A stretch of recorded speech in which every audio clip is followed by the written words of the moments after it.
All right, we are live. Hello, hello, hello. Welcome, welcome, welcome. This is a Friday morning. We usually don't do lives on Friday morning, but this is a little bit of a special case.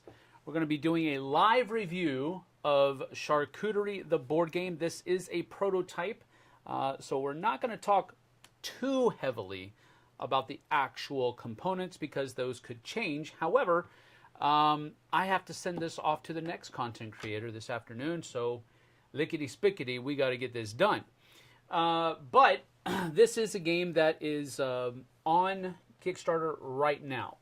So this is a review of the game. This is not a preview of the game. We did do a live paid playthrough yesterday afternoon, so you can go check that out if you want. We played two-player games of it. We played one game with the basic objectives, and we played another game with the gourmet objectives, so you can see the difference between the two. So you can go check that out if you wish. This is just a review. We've not been paid for this. We were paid for the playthrough. I'll give you that, and I will be honest with you about that. But this review is not paid for. We don't do that here.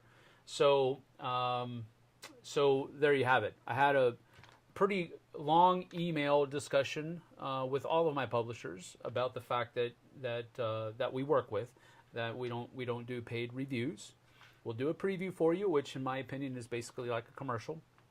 We'll do paid playthroughs for you, but we don't do paid reviews because we reserve the right to be honest and forthright and about the game and whether we liked it, whether we didn't like it, what did we not like, what did we like, and what do we think you'll like about it. We reserve the right to be absolutely honest with you about that, and I tell our publishers, every single one of them that I work with, up front, that's how we do things here on the Flipside. So that's what this is. We did get paid to play through it. Yep. We have not been paid to review it today. No, so this is our honest final thoughts about the game. And so with that being said, Ron Shad is here. Lunch Meat Simulator. Yes. That's pretty much it. The Whoop is here. Hello, Whoop. Good to see you. Thank you for joining us. Our friend from Poland. And Ron, I don't even know where you live, Ron. I've known you for years. I don't know where you live, dude. You got to tell me. You got to tell me where you live. I'm not looking for an address. Just give me a state. Or an area. I think Florida. I think he lives in Florida. But see, here's why I think he lives in Florida, and I'm not going to look just in case he's responded by now. I think he lives in Florida because that's the only place that I've ever seen him, which doesn't make any sense whatsoever because I see a lot of people in places that they don't live in, and that's the only place that I've seen them. That's true. But I think he lives in Florida. I could be absolutely wrong. No. Before I look, maybe he lives in Pennsylvania? Yeah, that's exactly the same as Florida. It's not, but I know he works for a chocolate factory, and I'm thinking maybe he lives in Hershey, Pennsylvania. But I don't know. I'm going to look now to see if he's responded. Bam! I got it. Hershey, Pennsylvania. Yeah, because he said Florida first. I would like to clarify that. Well, that's because that's the only place that I've seen him. I've physically met him in person at conventions at Dice Tower East in Orlando. That's the only place. And so I was like, sure, he lives in Florida because that's where I saw him. That doesn't make any sense. But yes, bam, I got it. Hershey, Pennsylvania. I knew. See, there you go. Bingo. Or, as I like to say, bing. Good job, baby. Yeah, I need more coffee. Mine's too hot. My tea is too hot. Your tea is too hot? Tea is literally too hot. I can't even, get it. Nope. Nope. We're just going to not. We're going to leave that there for a minute. My coffee is very good. Maybe see you at PAX U? Yes, sir. I will be at PAX U. So, yes, we definitely need to play a game or at least chat or whatever. It's been too long. So, yes, I will be at PAX U. I'll be at I'll be doing the morning shift at the Game Toppers booth, which is near their new game area or something to that effect, which I have another connection to. You know Matt Zaremba from Zulu's Board Game Cafe? The reason he was over in Essen and the reason he got some of those new games that he sent over to us, he got those because he's in charge of populating or curating the new games area at PAX Unplugged. Oh, that's cool. So he'll be at PAX Unplugged. Nice. Probably in the new games area, I would imagine, or at least he's there setting it. He'll probably be there, and I'll be there because Game Toppers is going to be running that area as well. They do all the Game Toppers, and they have all of their playmats out there for the new game areas. So that's a pretty cool connection that I didn't know existed. So I just found that out. So anyway, yes, you got it. I'll hunt you down in a good way. Yes, please don't snipe me from afar. That will be cool. All right, so what do we do on live reviews? Live reviews are a little bit of a different thing. Why do we do live reviews?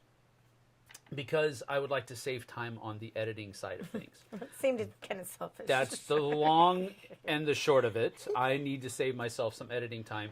But I feel like I can cover the same ground as an edited review, and I'll put in the timestamps so that it's not going to cost you any more time, and you can skip around and watch wherever you want. That's why I do live reviews, because I'm going to put the timestamps in there so that you can get to the information that you want to, and you won't have to sit through the entirety of it, and it saves me editing time. Also, it's because you guys can pipe in with questions. Yes. It's about community. It's about community. Absolutely. So you can pipe in with questions. You can pipe in with comments. And that makes it so it's not just the two of us talking. Yeah. It's not just me talking to a camera. It's me talking to some people that are actually here. Specifically, 4 people are watching right now. So it's not just us two.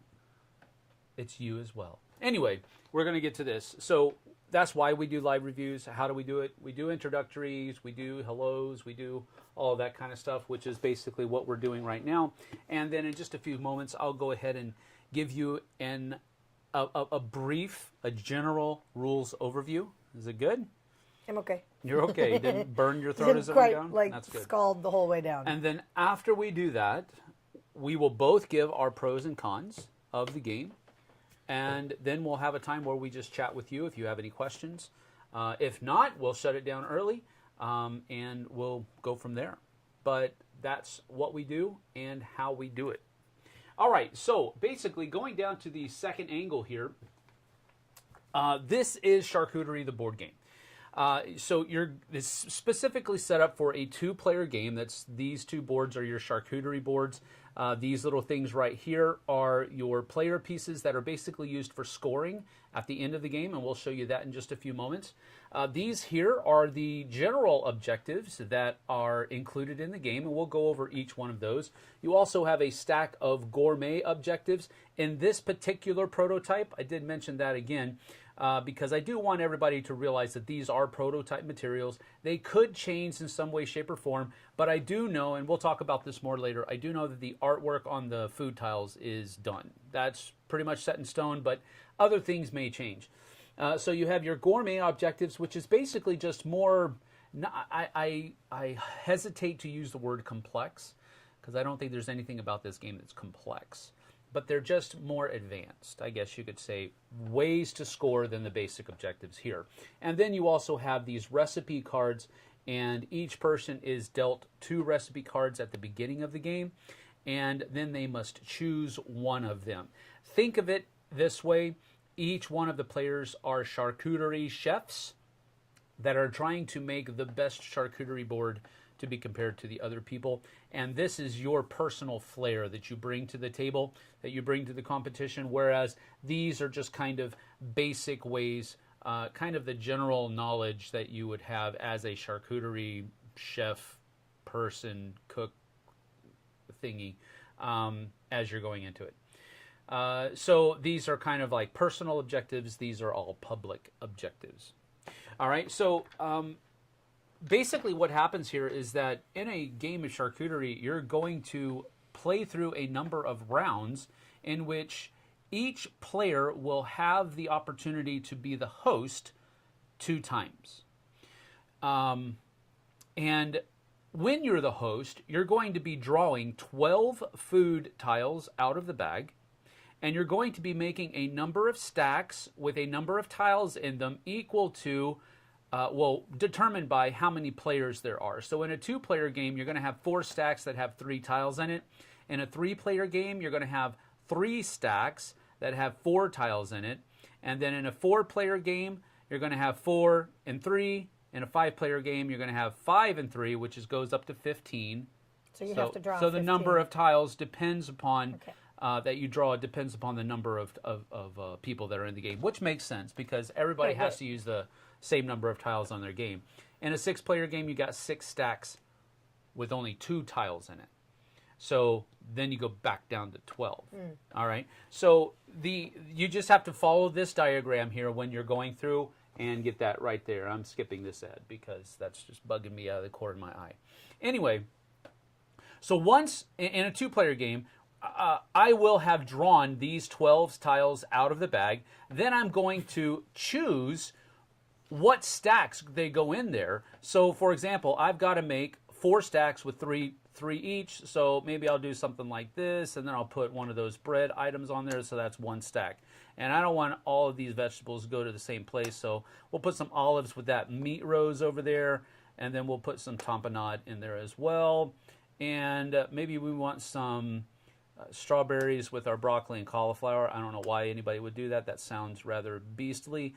And we'll put some cheese over there as well. And then we have some, what are those again? Dates with a ciabatta bread and some ranch dressing. That actually sounds really good. But anyway, I now have made 4 stacks of 3 tiles each. And now, since I'm the host, I'm naturally not going to be the first person to choose. The person to my left would choose first, and then it would come back to me, and I would have the final turn. But in a 2-player game, you normally only take 1 stack each, but in a 2-player game, we're going to be choosing 2. So go ahead and choose one. Don't put too much thought into it. We're just going through the motions here. So she would choose that, and she would arrange them on her board as she saw fit. And then I'll choose this one over here because I got to have me some ranch dressing and some ciabatta bread. I don't know what I'm going to do with the date, though. And then you'll choose another. So you're taking all the cheese. I'm that just tracks. saying. That tracks. I guess I'll take the tapenade and the olives and the meat rose. I do love the meat rose. So there we have it. We have arranged our things. Now, at this point, Jessie would be the host. She would draw 12 more tiles from the bag. She would arrange them. Then we would continue adding. You can continue to rearrange your charcuterie board throughout the course of the game. It's not like, oh, that's placed there, it can't move anymore. It's not like that.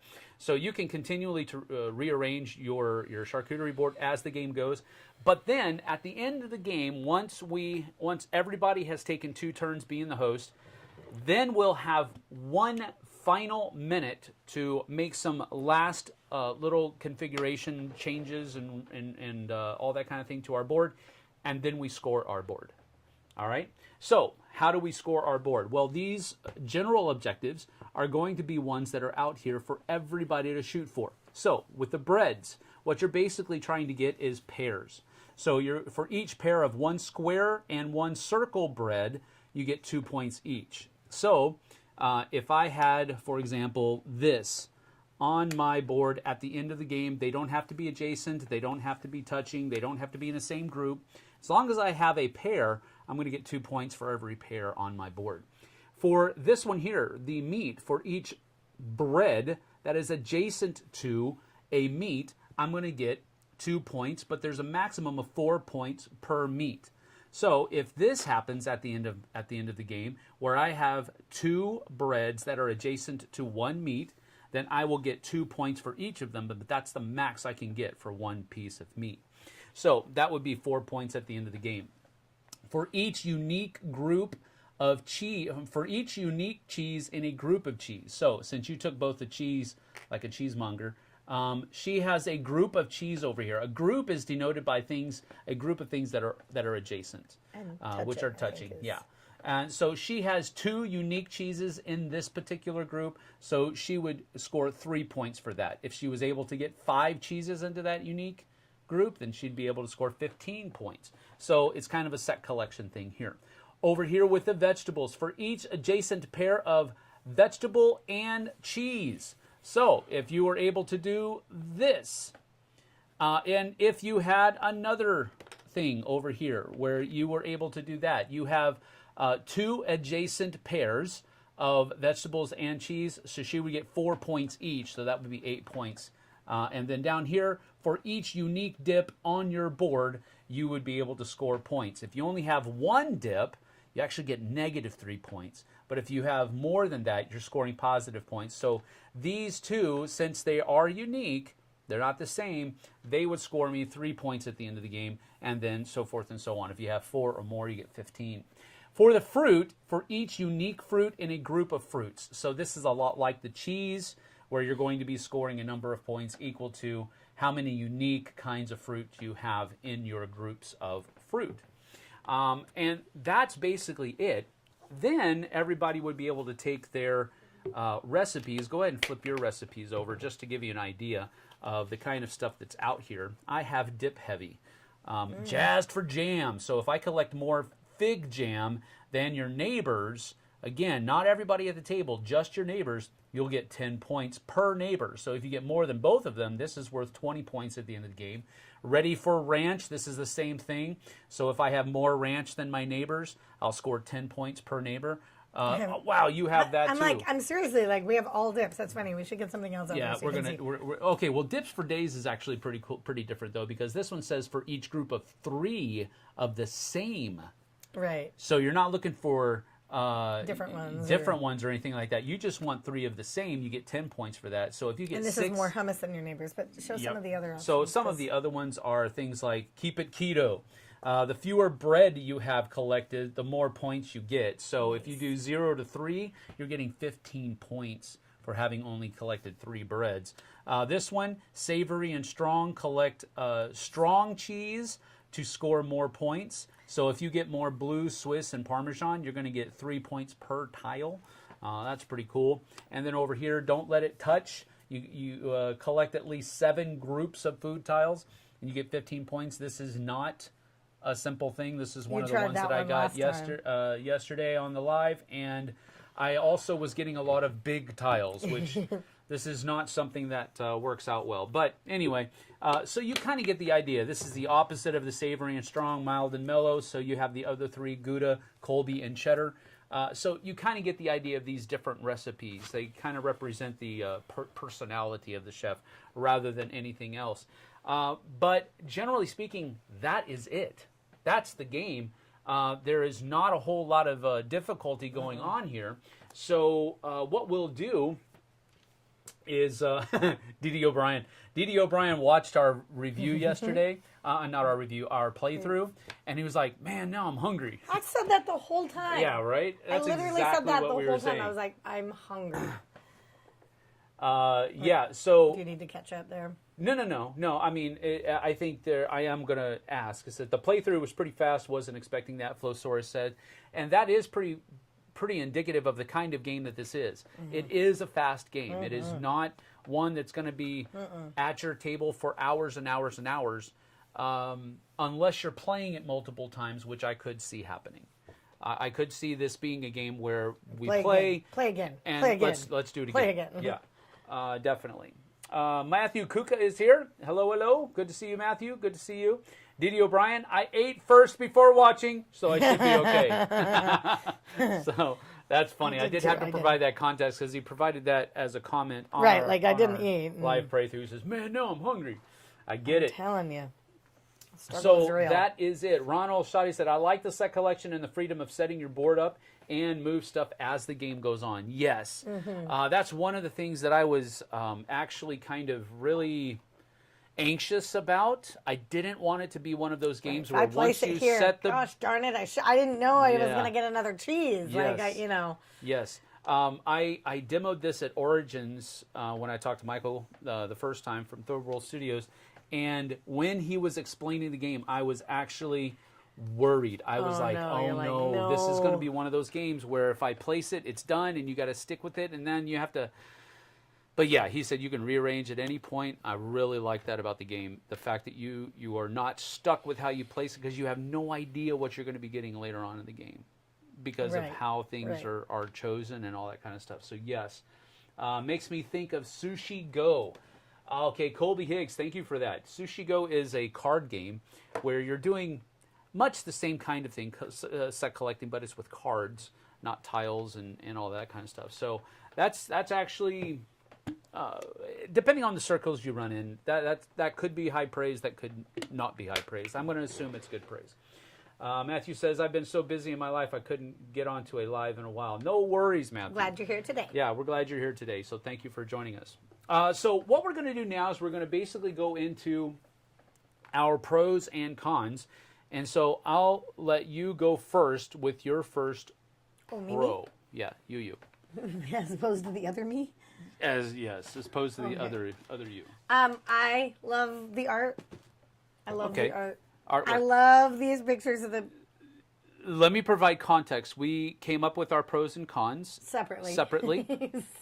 So if we have crossover, I'll mention that. Go ahead. I like their art. Yeah. It actually reminds me of the Cook's Illustrated magazines, in which they put the detail on the food. It's a I get it. No, this look. It's actually like they're drawing the actual food, not a cartoon version of the food, or not photorealistic. Yeah. Sure. That's a great word. No, I get it. My first pro of the game is also the artwork and graphic design. The reason I say graphic design is because I wish I could show you the physical copy of the rulebook. I don't have a physical copy of the rulebook, and I didn't take time to print it out. I have it on my computer, but I don't have the physical copy. I wish I did, because I wish I could show it to you. I was super happy with how they had everything clearly put out.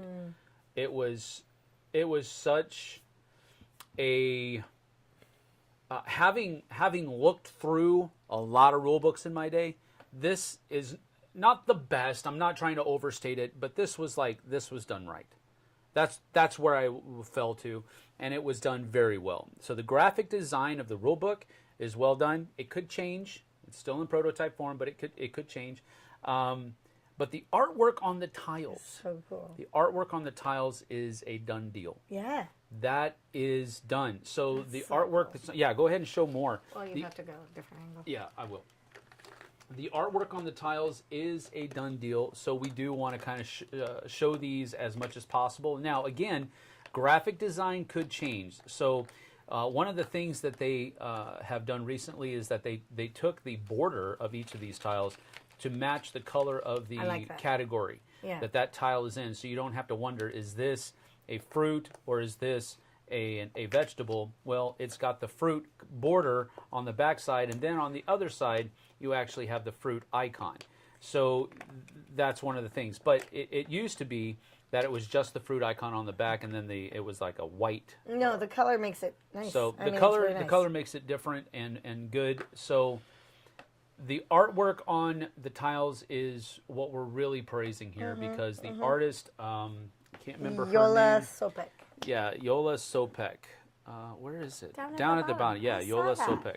I checked I know. It's right there. Right there. She did a tremendous job so good. with the artwork here, and then the graphic design of the rulebook is great. But we do want to make sure we mention that this is a prototype copy. Yes. So there are things about this that could change. Maybe the recipe cards have a little bit of an overhaul on whatever. I like the way the cards look because they're very concise, they're very clear, but things could change. But the artwork is done, and that's our high praise. So second. Me again? Yeah, you again. We got. I liked how easy it was to teach and easy it was to play. Yeah. So it's 2 points, but it's 1 point. Sure. It's the fact that you can pull this up, I can teach it, and I can play it within the same time. The play was really easy. I liked it. This is actually my third pro, See? so I'll go ahead and mention it Jump here. in there and get that. I'll mention it here. The way I put it was this is a non-party game, party game. Ah, okay. So this is a game that has the monikers of a party game. It's easy to teach, Super easy. easy to learn, Yeah. easy to play, all of that kind of Right, stuff. those are my E's. That's what I said. But the decisions that you have to make during the game are not party game level decisions, Right. but you're not overburdened by them either. Right. No, it was. You're largely just putting your board together, and like you would be doing, Right, and trying to score some points. and that's all you're trying to do. So it is kind of a party game, but it doesn't feel like a party game. This is for me. This is the kind of game that if I think I need to pull out a party game, I'd rather pull this one out instead because it's not a party game, but it has all the monikers of a party game. Super easy. Easy to teach. Yeah. Very easy to teach. Easy to understand. And easy to play. Yep. I liked it a lot. Good. Yep. Absolutely. Absolutely. All Easy. right. That's Do you have a third one? I do have a third one. What's your else is my third? one? Oh, my third one is the theme. Oh my I'm sorry, but true. No, I know. I was waiting for it. She's super huge This on is charcuterie. She loves charcuterie. I have been very confident in the past with some of my Christmas purchases because I knew she was going to love that new charcuterie board that I got for It's her. beautiful. I love it. Because she loves charcuterie. So, and this is one of the reasons why I went to Origins. Right, to look for this game. Very targeted to go to Third World Studios because Come of on. her. It's a theme that is like made for my theme. It is it's a great theme. I've never seen a game based on building a charcuterie board. Yeah. And I think it was great. I loved it. Yeah, Like, I mean, love the there's- theme. I Yeah, love the theme. there's a lot of food games that are out there. Yeah. And there are a lot of food games that are out there that are super popular, but I don't think I ever recall seeing one that has It's just building your own charcuterie board. right. Yeah. So that's very I cool. loved the theme. So that was my third point. Well, my second point is thematically based. Ah, look at you! My second point was thematically based because, but it has to do with the scoring system. Oh, And I kind of alluded to this during my rules overview. The scoring system here, I think, is a thematically derived scoring system because you've got basic core objectives that are out here that is kind of like, this is what you do as you're building a charcuterie board. Put your You meat want next your to a you bread. want your meats next to a bread. You want your cheeses all kind of together. You Yeah. want your vegetables and cheese together. You want some dips out there because this is like This is kind of theme charcuterie board making 101. And How do you build your charcuterie board at home? Follow that. follow that. Right, exactly. And even with the gourmet objectives, we didn't go over those, but I guess we can kind of show some of them. They're just basically, in the prototype, You'll each have to one... switch. Yeah, I will. Each one has, there are two basic cards for each group that are out here, and they'll score you different amounts of points based on what they're asking you to do. Let me get this out of here. Now, in the complete game, there might be more than these. I don't know. This is a prototype. But this is the prototype. And so you have these basic other things. So, for example, instead of for each pair of fruits and cheeses, you get 4 points. This one says for each neighboring player who has fewer vegetables than you, you get 7 points. So this could possibly score you 14 points at the end of the game if you get more vegetables than both of your neighbors. So that gives you kind of an idea. So these are all kind of, the basics for how you build a charcuterie board. And then these recipe cards are like your own personal flair that you're trying to bring to this because you're trying to impress your guests who are basically at the door waiting to come in. That's why you only have a minute at the end of the game. And that's what I thought about the scoring system. It's thematic. The public goals are like your charcuterie 101. The recipes are like your own personal flair that you kind of add to it at the end of it. I really enjoyed the scoring system, and I thought it was a thematic scoring system, which ties into your liking of the theme period. So I thought it was a really neat convergence of theme and mechanisms, and that's why I wanted to mention that. And on top of that, it's not a difficult scoring system. No. It's very simple, but yet it's still thematic. A lot of games that I've dealt with in the past, you play the game and it's super easy to play, and then you get to the scoring system and it's like break out your calculator Right. and your pen and paper so that you can figure out what your score is, and now you have to hire an algebra professor to figure out how you did.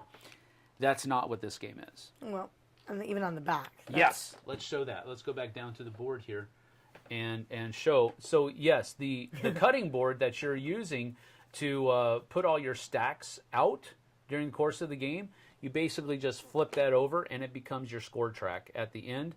And this is another time where the art and the graphic design just kind of really messes with you. Yes. I can't tell you how many times we've both wanted to brush the crumbs this one off right of there. this Like scoreboard. those, and the fact that they're getting littler. Like you got the big crumbs, like this one, okay, I can see. And this one, I'm like, what did I spill? Yep, I love exactly. that. Like, Yeah, it's really but cool. But that's this is how you track your score. It was super easy. Absolutely. That is exactly it. So you kind of get what we're laying down here. Did you have any cons of the game? Anything that you didn't like? You don't have to. I'm not saying that you have to, but I'm wondering if there is. I didn't really have anything I disliked. I guess my question would be, is this a game that I would play if I had played this 52 times? Would I still be able to pull it out at game night at our church? Longevity. And go, I can sit down to this again. Okay. That was my only question. So that's a concern that you have. And I don't know that it was a concern. Sure. I haven't played it 52 times. I think it so would. I haven't reached that. Right. But I also think it depends on who's at my table and who's around, if they've never played it. And well, so that's a valid concern. Would you pull this out for everybody, for anybody? Right. Do you feel like you could play with anybody? I do feel like I could play with anybody on this, so I like that a lot. Yeah, and I'm kind of there. There are definitely targeted groups of people. I mean, Like I don't know if you know that somebody is. I don't know that would our kids know how to set up a charcuterie board. No, but we can But they teach would them play now. this, yes. We can teach them now. If you know somebody that is like heavily into charcuterie board stuff, this is like a slam dunk as far as games are concerned. Even if they don't, I could see a new person to the hobby, especially if they like charcuterie, loving this game. Right. Loving this game. Do I think a battle-hardened veteran of board gaming, area control, miniature tabletop games, are they going to love this game? Nah, probably not. But again, you have to read the room. Right. You have to read the room. I think this is going to do super well in a new player or a targeted audience type of situation. So that's a valid concern. How much am I going to be able to get this to the table? I don't think that there are many restrictions in the game itself to getting this to the table. I think it lends itself to high mobility in that situation. My con, and the one con that I have for it, and it was actually mentioned in our live playthrough yesterday, that the game might lend itself towards analysis paralysis. If you're the host and you're divvying up 12 to 15 tiles, with this fruit, like, should I can see. Okay. Yeah. The thing is that there is so much open information. You see what everybody has on all of their boards. So in a 6-player game, how long is the person hosting going to take figuring out what they want to put in each of those 6 stacks? Now, again, you're only putting 2 tiles in each stack in a 6-player game. I get it. But it lends to that proclivity that some people have to overthink things. Now, The reason I say it that way is because I want to make sure it's absolutely clear. I don't think this is a game problem. Oh, no. But I do mention it as a con because I want people to be aware that that probably could happen if you're not playing it with the right type of people, or if you don't introduce it the right way. What I said during our playthrough yesterday, and I think it's valid, so I'll repeat it, how you teach the game and how you as the host act on your turn can really send the right vibes or the wrong vibes. Oh, yeah. So this is kind of a con, and this is kind of a negative aspect of the game, but I don't think it's the game's fault. I think it's how people will play the game, and I think sometimes people make complexity in a game by how they choose to make the game. I think this is supposed to be played lightly. Yeah, I think it's so. supposed to be played while you're sipping wine or sipping root beer or whatever it is that you're sipping, and you're just having a good time. That's why I call it a non-party game, because it is a party game level. It's at that level, but how you play it can really make it better or worse, I think. But that's a person problem. That's not a game problem. Right. But I do want to mention it because I think it's there.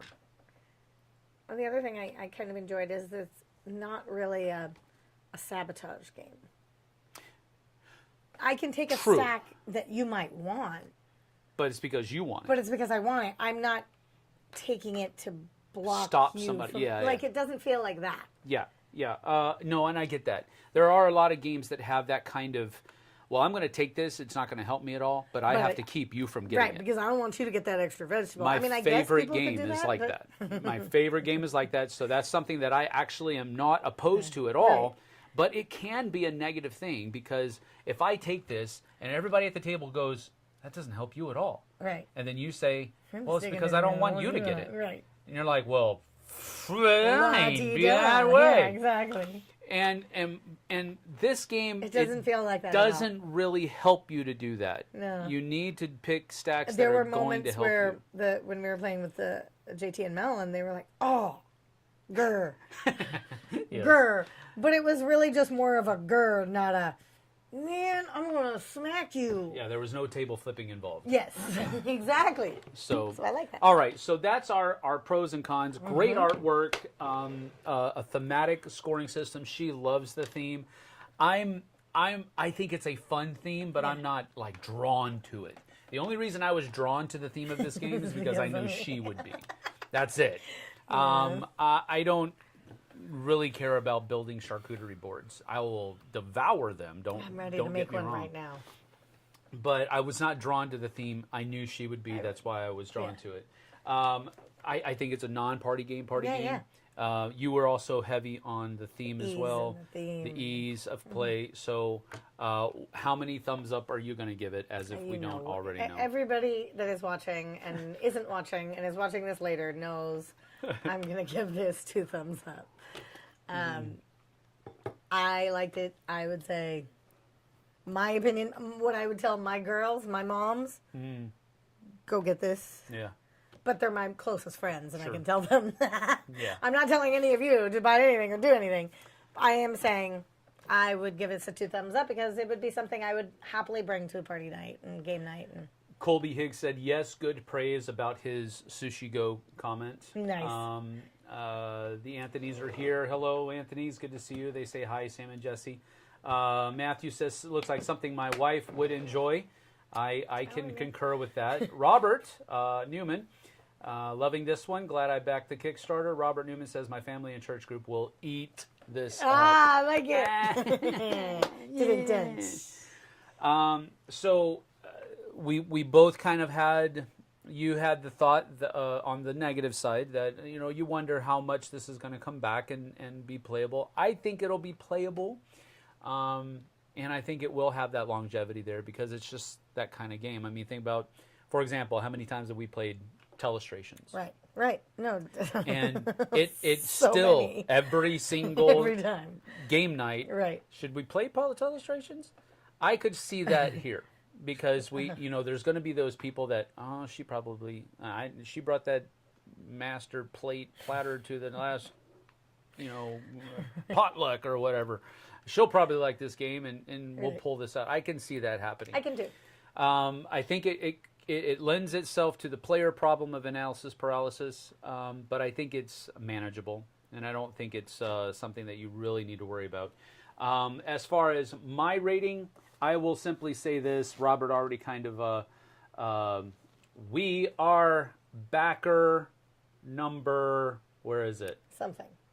Oh, it doesn't show me our backer number. We backed this. We're getting 2 copies.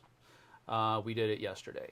After we did it, we did not tell Third Word Studios that we were going to back it either, which is an important thing to note. I told them we were going to be doing this review yesterday,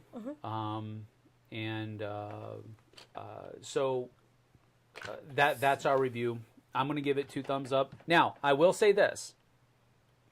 2 thumbs up means that I think that it is good enough for you to go out and purchase. That's what that means to me. Now, this is a Kickstarter. Right. As a Kickstarter, you have to be very understandable that you're making these own choices. Right, now, those are your choices on you. That's also one of the reasons why I wanted to make sure everybody knew that we are backing it as well. We are putting our money behind it. That doesn't necessarily mean that you should. You have to take a look at what we've said here.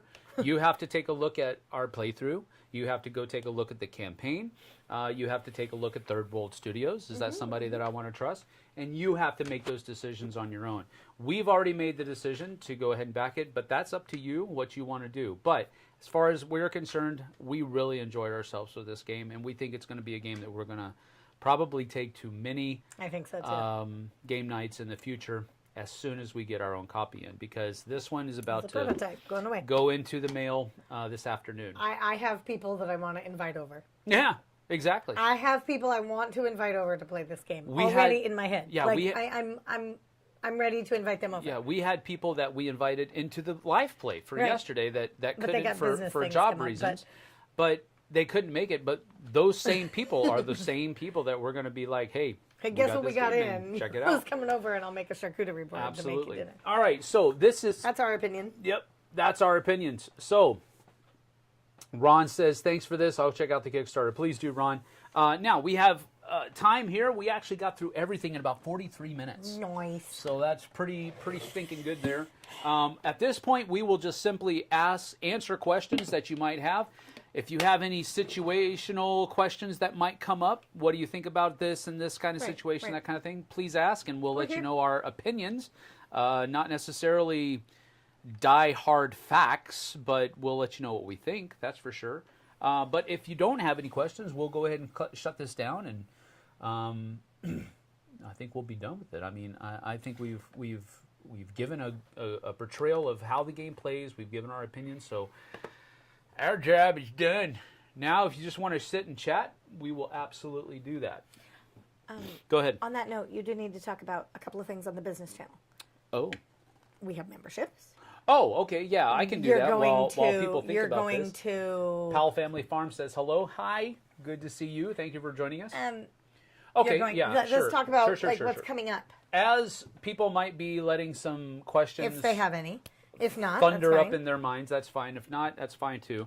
A couple of things. Next week, as a matter of fact, this time next week, JT and I will be in Calgary at the BMO Center at Calgary Tabletop Day, November 17th through the 19th. We will be there. We're going to be, we have a 10x10 booth, and we'll be playing games at the booth. We'll be talking to people at the booth, but we'll also be doing other things throughout the convention as well. We're doing a top 5 with Melanie and Carly from, and I forgot, you threw this on me and I didn't set it up.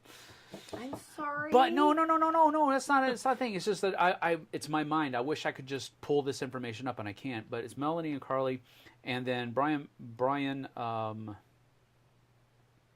really threw it on him. Look at him. Brian Drake. There you go. Got it from Dice Tower. He's going to be with us in a top 5 on Saturday afternoon, late Saturday afternoon.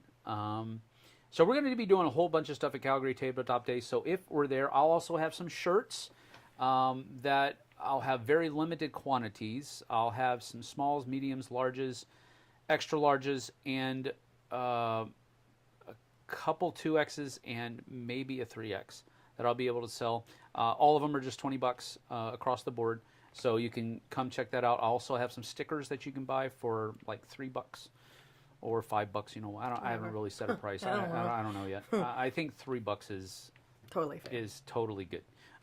So I'll have that, but more often than not, I'm just going to be hanging out and chilling. So if you're up in and playing Calgary games. next week, Yep. or near enough to Calgary that you want to make a trip, Yep. go visit Sam. Yes, please. Because do. I won't be there, so somebody's got to check in on him. I'm bringing JT as a We're wingman, bringing JT. so we're good. And so that's that. Then we also have memberships on the channel now. We kind of bit the bullet last weekend and set those up. We've got 4 different levels that you can join the channel with, and that provides a way of supporting the channel.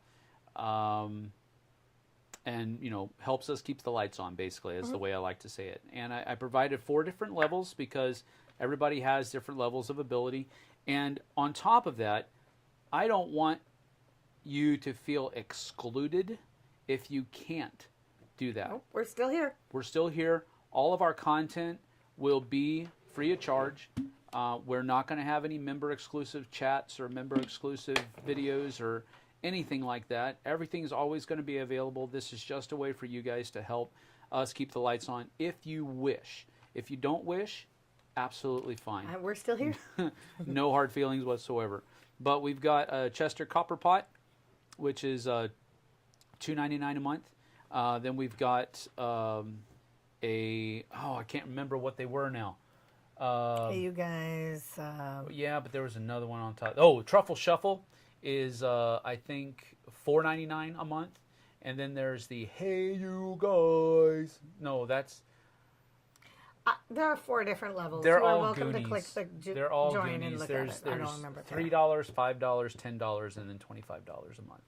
So again, those are things that you can help out the channel with if you wish. You do not have to. I just wanted to let you know it's out there.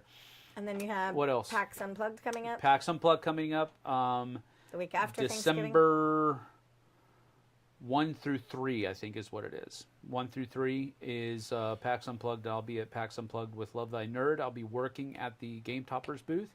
And then myself, Derek Funkhauser, and Ruel Gavriola are going to be doing some interviews and stuff like that with publishers and con attendees when I'm not working at Game Toppers booth. So awesome. That'll be a fun time as well. And we'll be doing that for Love Thy Nerd as well. So it'll be a good thing. So I was just saying we should talk about that, about the house news. No. House keeping news. me on track. This is my manager over here. She's keeping me on track. So Pal Family said, hello, good morning, Matthew Kuka. I'm going to check out the live play after this. Thank you for doing that, Matthew. I think you'll enjoy it. Robert Newman says, okay, question. Where would you put Nemesis on your top 100 after having played top 50 or bottom? I've only played the cooperative version of Nemesis. I haven't played the competitive version, which is still kind of semi-cooperative. All right. Based on the cooperative... Would it make your top 50? Would it make your I top really 100? want to say yes. Yeah? I really want to say yes, it would be top 50, probably. Right. I don't think it would be bottom 50. But I really... That determining factor will be made by how I feel about the competitive or semi-cooperative version of it. Mm-hmm. That would be probably the determining factor. If I really like the semi-cooperative nature of it, then yes, it'll be probably top 50 for sure. All right, Matthew Cook, sadly I have to get back to work. All right, see you, Matthew. Have a good day, bud. Take care. Colby Higgs, like that is easy to score. Like that it is easy to score. Yes, right. Very much so. Super easy to score. Very much so. Super easy to score. Well, arrived a bit too late, Josh Franklin says. That's okay. That's all right. Better late than never. That's what we always say. We're glad you're here. Love the Bears mug. 3-0 on Thursday night. Football, the last 2 years. We don't need to discuss Sundays. No, you do not. We do not. Goonies-themed memberships are awesome. Thank you, Colby. That was my idea, but it was inspired by her. Super fun, Colby. Go Bears. Yes, bear down. I'm teaching beginning painting classes on Friday at PAX U. Oh, that's cool. Ron Rashad. That's cool. That's cool. 2 of them on Friday morning, painting for the unartistic. That's cool. On Fridays, we can send Daphne. She would go. That's true. She actually asked me that. She said, "Is there going to be a painting room on the Dice Tower cruise?" I don't know if there is or not. I don't know, but that was what she asked me. I'm like, yeah. of all the things we're going to be doing on the Dice Tower cruise, she said, "Is there going to be a miniature painting room?" Yeah. We usually do on Friday mornings. Well, not usually, but we have done a couple of them. Myself and Brian from Gaming with ADHD channel. We do. What does he call it? He calls it amateur painting hour. Yes. I think is what, and we spend more than an hour, so it's a misnomer no matter where you look at it. Although the amateur part of it is correct, because we are both amateurs. But the whole point of it is we're trying to show people how not difficult it is to make something look halfway decent that you can kind of spice up your games with. So that's very cool. All right, well, not too many more questions here, so we're going to get on out of here. We are done. This has been our review of Charcuterie, the board game. You can go check it out on Kickstarter. We're both giving them 2 thumbs up. Yep. So for different reasons, we have backed as well, but you go make that decision for yourself. And we'll see you guys and gals on the flip side. Bye. Take care.